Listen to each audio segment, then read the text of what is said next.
بسم اللہ الرحمن الرحیم۔ السلام علیکم ورحمۃ اللہ وبرکاتہ۔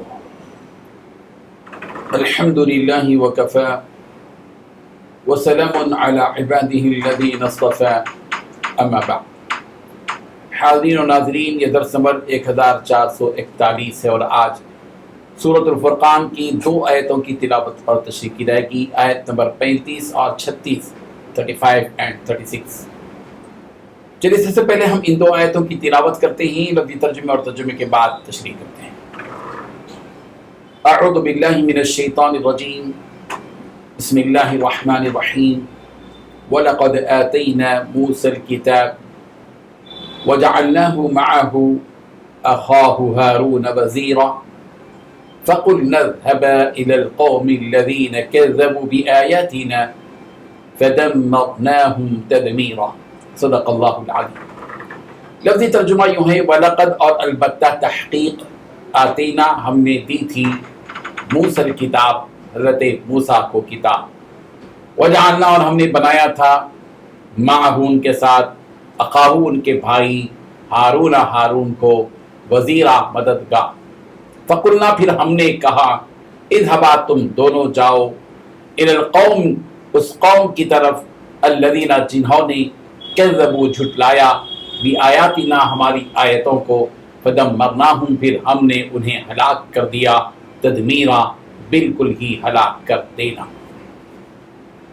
ترجمہ یوں ہے، اور ہم نے موسیٰ کو کتاب دی اور ان کے بھائی ہارون کو مددگار بنا کر ان کے ساتھ کر دیا، اور کہا کہ دونوں اس کے پاس جاؤ،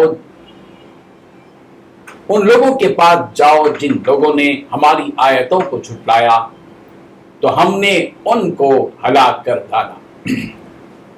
ان 2 آیتوں میں 4 باتیں بتائی گئی ہیں۔ پہلی بات، ہم نے موسیٰ کو کتاب دی۔ دوسری بات، موسیٰ کے بھائی ہارون کو مددگار بنا کر ان کے ساتھ کیا۔ تیسری بات، ہم نے کہا کہ تم دونوں ان لوگوں کے پاس جاؤ جن لوگوں نے ہماری آیتوں کو جھٹلایا۔ چوتھی بات، جب وہ لوگ جھٹلانے پر اڑے رہے تو ہم نے ان کو ہلاک کر ڈالا۔ بزرگان محترم، اس صورت میں حضرت موسیٰ علیہ السلام، حضرت ہارون علیہ السلام، ان دونوں کا قصہ بھی بیان کیا گیا ہے۔ حضرت موسیٰ علیہ السلام کو اللہ تبارک و تعالیٰ نے اپنی قوم کی ہدایت اور رہبری کے لیے آفاقی کتاب تورات عطا کی۔ قرآن مجید میں متعدد بار تورات کا تذکرہ کیا گیا ہے۔ سورہ بقرہ کی آیت نمبر 53 میں کہا گیا، وَإِذْ آتَيْنَا مُوسَى الْكِتَابَ وَالْفُرْقَانَ لَعَلَّكُمْ تَهْتَدُونَ، اور ہم نے حضرت موسیٰ علیہ السلام کو تمہاری ہدایت کے لیے کتاب اور معجزے عطا کیے تاکہ تم ہدایت پاؤ۔ سورہ بقرہ کی آیت نمبر 87 میں بھی کہا گیا، وَلَقَدْ آتَيْنَا مُوسَى الْكِتَابَ۔ سورہ انعام کی آیت نمبر 154 میں کہا گیا، ثم آتینا موسیٰ الکتاب تماما علی الذی احسن وتفصیلا لکل شیء وہدی ورحمۃ لعلہم بلقاء ربہم یؤمنون۔ پھر ہم نے موسیٰ علیہ السلام کو کتاب دی تھی جس سے اچھی طرح عمل کرنے والوں پر نعمت پوری ہو اور سب احکام کی تفصیل بھی ہو جائے اور رہنمائی ہو اور رحمت ہو، تاکہ وہ لوگ اپنے رب کے ملنے پر یقین لے آئیں۔ دوسری بات یہاں یہ بیان کی گئی کہ اللہ تبارک و تعالیٰ نے حضرت موسیٰ علیہ السلام کے لیے جس نائب یا وزیر یا مددگار کا انتخاب کیا، وہ انہی کی برادر سے تعلق رکھنے والے حضرت ہارون علیہ السلام تھے۔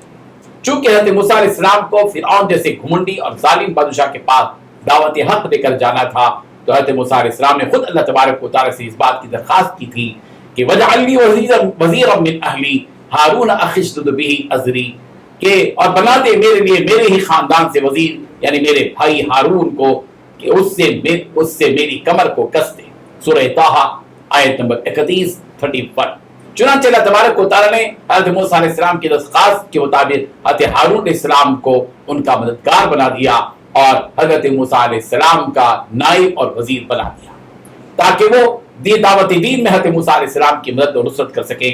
جس طرح حضرت موسیٰ علیہ السلام نبی تھے، حضرت ہارون علیہ السلام خود بھی نبی تھے، جس کا تذکرہ سورہ مریم کی آیت نمبر 53 میں کہا گیا، وَوَهَبْنَا لَهُ مِن رَحْمَتِنَا أَخَاهُ هَارُونَ نَبِيًّا، اور حضرت موسیٰ علیہ السلام کو اپنی رحمت سے انہی کے بھائی ہارون کو بحیثیت نبی بنایا اور عطا کیا۔